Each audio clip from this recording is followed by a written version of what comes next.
Hey guys, John Rettinger from TechnoBuffalo here. This is a fantastic time of the year to be in the market for a new smartphone because there are so many great options available. Probably two of the hottest that are out right now are the Palm Pre Plus for Verizon Wireless and the old faithful, the iPhone 3GS for AT&T.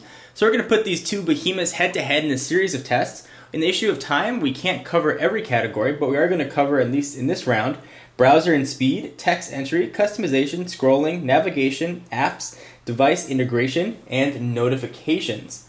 I'll also go over some of the general specs of the devices as well. So from a price standpoint, the iPhone 3GS will run you anywhere from $199 to $299, and all these prices are of course with a new 2-year contract. The Palm Pre is going to run you $149. From a storage standpoint, the iPhone 3GS can have either 16 or 32 gigabyte sizes, and the Palm Pre Plus has only 16 gigs. Weight for the iPhone, we're looking at 4.76 ounces compared to 4.89 on the Pre. And from a display standpoint, the iPhone's got a 3.5 inch, that's diagonal display, with a 320 by 480 resolution. The Palm Pre is a 3.1 inch display with a 320 by 480 resolution. So the same resolution, bit smaller display. So enough with sort of the boring tech stuff. Let's get into the important things. One of the things that I look at most in a smartphone is browsing. I do a lot of work on a mobile browser, and it's paramount for me that my device can keep up in a sort of a modern browsing experience. So both of these are multi-touch enabled. We're going to do speed tests and then sort of show you how the browsers work. We're going to test the speed first on Wi-Fi and then on 3G, of course on Verizon Wireless's EVDO and AT&T's 3G networks. So Wi-Fi is connected to both. Let's go ahead and get started. We're going to load up TechnoBuffalo.com.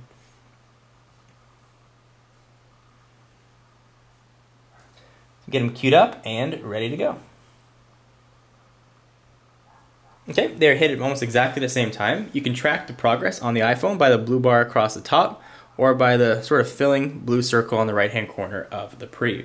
The iPhone is the first device to show content. The Palm Pre Plus was close behind. Looks like both are almost done. The Pre just finished, and the iPhone is still running. Looks like it should be done in just a minute. So the Pre was a bit faster on the same Wi-Fi network. Let's take a look at browsing experience. Sometimes on lower processor power devices, when you scroll very quickly, you get sort of a checkerboard pattern below. Let's see if that happens on either of these devices. So the processor on the iPhone 3GS can keep up. You don't see that checkerboard pattern, and it can go as fast as I scroll. And it has a very nice physics engine, meaning as I scroll slowly, it goes slowly, or if I go fast, it'll go as fast as my finger. Take a look here on the Pre. So you did see a little bit of a checkerboard pattern. You have to look very quickly. It goes away, but it is there. It's definitely something to keep in mind.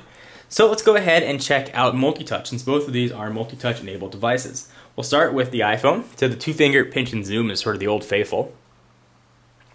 Very smooth. And I can pan around anywhere I want. I can double tap and zoom out. Let's try this on the Palm Pre Plus. Relatively smooth as well. You do see the scrolling when you go back and forth, that checkerboard pattern. It doesn't last for very long, but it is there. You see, especially see it when I zoom in, especially on a new area of text. Zoom in and zoom out. So it's smooth and it's a pretty good implementation. I think the iPhone definitely has a little bit smoother, but the Palm Pre does a fantastic job with multi-touch implementation. And you can do the same, double tap to zoom in and double tap to zoom out. Although again, you do see that checkerboard pattern there just a little bit. The Palm Pre is probably the second best browser that I've seen on a mobile device, second behind the iPhone.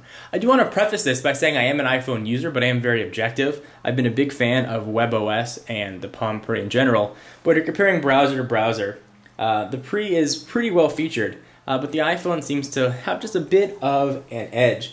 Let's go ahead and try speed. We're going to load up my YouTube channel, youtube.com/John4Lakers, and we're going to turn off Wi-Fi and rely just on the 3G networks of both devices.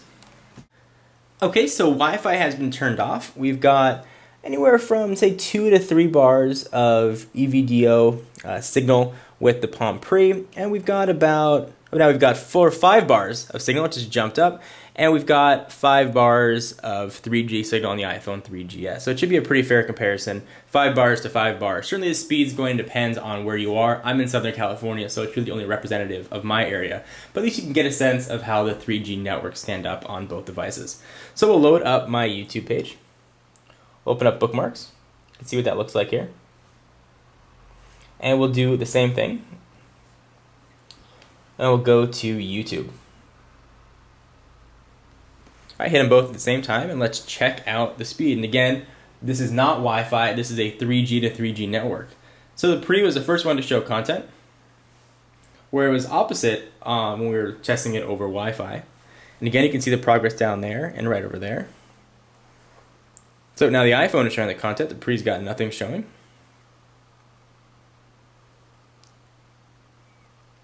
Pre looks just about done, and the iPhone is still processing. Nope, the iPhone finished, and the Pre is still going. Sort of a neck-and-neck race here. And I do have 5 bars of 3G service on each while this testing was underway. The Pre is still loading. Now you can use the browser while it's still loading, but it's not completely done yet. We'll let it finish so you can get a sense of how long it's going to take. And in real-world testing, I have noticed that AT&T's network, as far as data, has been relatively faster than Verizon's for daily web usage. And the Pre is done. We can do the same sort of scrolling test and see if we get that pattern again. Maybe it's just an anomaly on TechnoBuffalo. So very quickly it shows up there, but not much. Zoom in, pinch and zoom. And of course, both will rotate as you move around. Now we'll check out the iPhone. So the Palm Pre has a very nice browsing experience. I've really enjoyed using it. Certainly the iPhone is my preferred for browsing, but if you're sort of worried about the Pre's browsing experience, definitely don't worry at all. It's a probably second to only one as far as browsing is concerned. I think the Palm has really done a fantastic job. So one of the big differentiators about these two devices is text entry. The Pre has a very nice design, sort of looks like a pond rock. But text entry is done via slide-out QWERTY keyboard. The iPhone is without keyboard and relies on text entry by an on-screen keyboard. The Pre Plus, at least as of this filming, does not have any sort of native on-screen keyboard option, so the only way to get in text is through this, and the iPhone certainly doesn't have any sort of attachment for an external keyboard, so you're limited to just the on-screen. Let's go ahead and give this a shot and see. And again, I want to say that I am an iPhone user, so I'm probably more used to the iPhone keyboard. But I have been using the Palm Pre Plus as my dedicated device for the past 2 weeks, so I have become relatively familiar with how it works. Let's go ahead and open up the Notes application. And you get a chance to see what that looks like on here as well. There's so many different things that we can test and show, and unfortunately in the really kind of time considerations, we're sort of limited, but we'll do other rounds to show how all these stack up. So we got a new memo here, and the keys are raised and gone from the initial Palm Pre keyboard that launched on Sprint. Orange button is no longer there, it's now sort of a gray. The keys have a little bit more clicky feel to them, and the sliding mechanism feels a bit better. So I'm going to go ahead and type "this is a test," and we'll see how it works.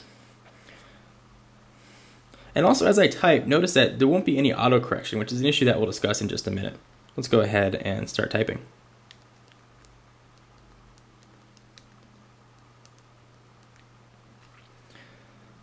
So this is a test. So it was close. It did autocorrect a bit, but it's not entirely accurate. Let me try that one more time. I'll type on the Palm Pre.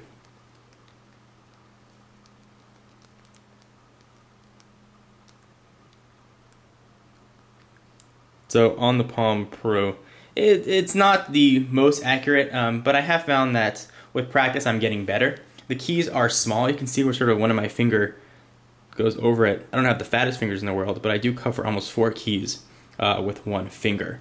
I think the keyboard, a lot of people that rely on a physical QWERTY keyboard may be disappointed with the speed that they can type on the Palm Pre. Looking at a device like a BlackBerry, the keyboard is really well laid out. It's sort of crunched and small on the Palm Pre Plus. I've not been a fan of the physical keyboard here on the Pre. Oftentimes it is nice to have an actual keyboard for buttons and gaming as such, as we'll talk about a little later on in the video. But it can tend to get a real fat thumb, and the autocorrection is, I don't think, that good. Let's take a look at the Notes application here for the iPhone. Go ahead and open up a new note. And we'll try typing in both ways, in landscape and keyboard, and we'll type this as a test again.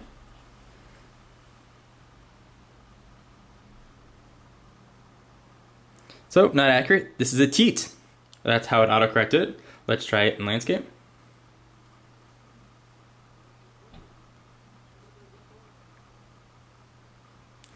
Didn't quite recognize it there either. I'm trying to go as fast as I can. So, the moral here is that probably I'm not a very accurate typer on anything. I prefer the experience on the iPhone actually to the Palm Pre, but I do appreciate having a physical keyboard. I think the autocorrect on the iPhone is probably as good as out there. I think Android is a very close second, or even better. Some people may argue that.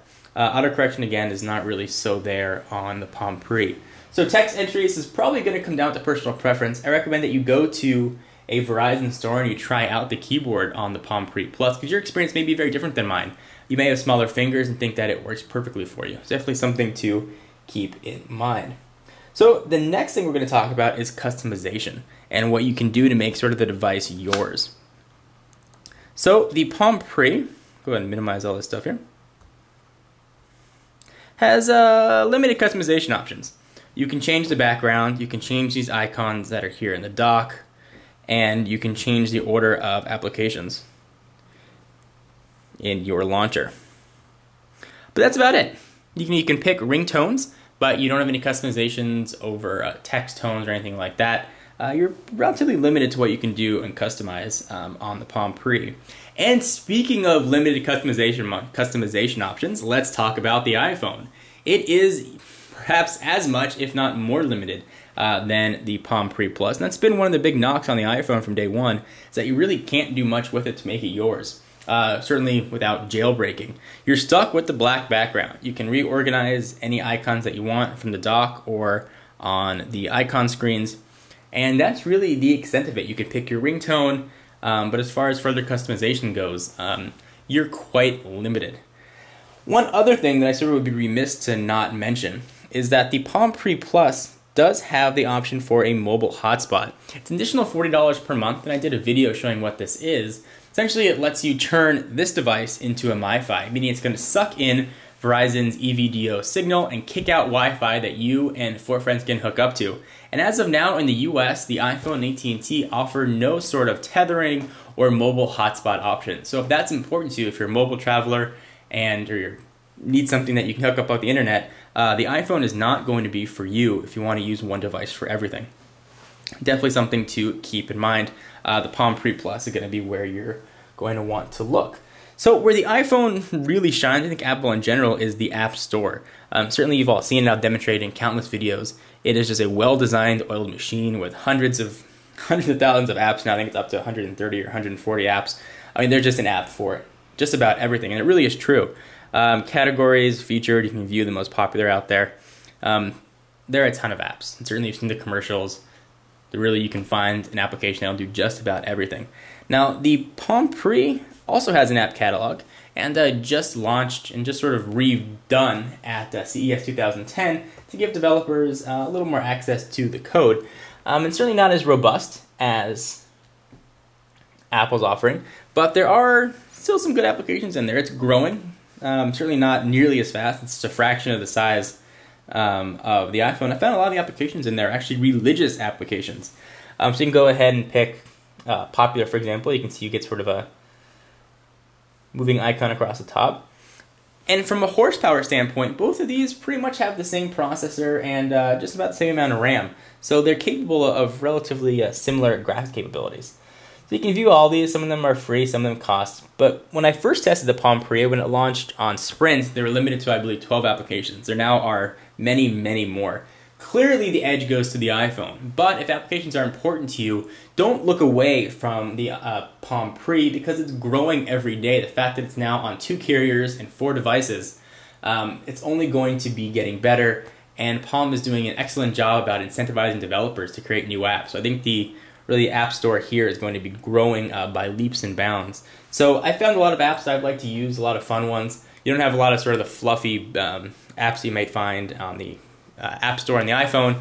If you want to look for a Twitter application on the iPhone, you might have 10 or 20 or 30 options. You know, on the Palm Pre, you might only have 3, 4, or 5, and that really stays true through all categories. Something to keep in mind. So the next thing when we're talking about apps, I want to talk about multitasking, because that's really one of the big things that the Palm Pre Plus does well. The iPhone really doesn't have any multitasking to speak of. You can be on a phone call and access your applications, but that's about it. The Palm Pre Plus has true multitasking and probably is the best implementation of multitasking that I have ever seen. So right now I've got the app catalog open. Let's go back to, say I want to open a browser. You can open that up. I'm using what's called a deck of cards feature. And I'm accessing that by hitting this home button, which is really a backlit LED that I can gesture with. And I can open up Twitter application. You can see that I can open up really just a myriad of applications here and scroll through them as quickly or as slowly as I like. And to close them, it's kind of fun. You just swipe it up. Now, one of the knocks on the Palm Pre has been the speed in which it loads applications. Let me give you an example. So let's do a speed test, and I'll close everything, of opening up the Calendar app. And it sort of is a double-edged sword here, and I'll show you why. Where's Calendar?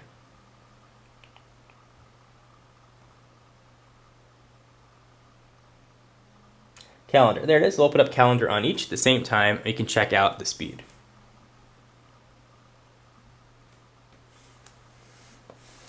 So clearly the iPhone launched that much faster. But now let's say I want to launch my Notes program again.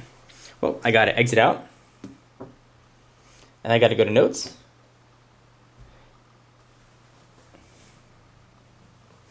And I wait for Notes to launch. Now on the Pre, if I want to open Notes, go to the Notes application, or Memos as it's called here. And it takes longer. On the Pre, it definitely takes longer to open applications. Now here's the thing. Let's say I want to go back and open up Calendar. On the iPhone, I got to close it and open up Calendar. On the Palm Pre Plus, since it's already been opened, I can go ahead and do that, and it opens up almost instantaneously. So the first time you open it, the iPhone's going to be quicker. However, once you have it open and leave it opened, it's really very fast to navigate. Got some notifications popping up there. Really quick. Multitasking is very impressive. Definitely something to keep in mind. You can open up really almost 50 cards here, and the device will slow down a little bit, but really will keep working. So next thing I want to talk about is notifications, and it's one of the things that the Palm Pre does really well. You can see right down there I've got, well, a notification. If I have an email on the iPhone, I get a little icon right there that shows up, a little red bubble, how many emails I have, or how many Facebook messages, or things I have to do. Palm Pre has this notifications area across the bottom. See right there, I've got an envelope. If I tap it, I've got an email here from a friend, and I can go ahead and click it and go right to the email. Or if I want to go open up my Gmail in general, I can tap it and it'll open it up. If I want to get rid of it, I can just swipe it away.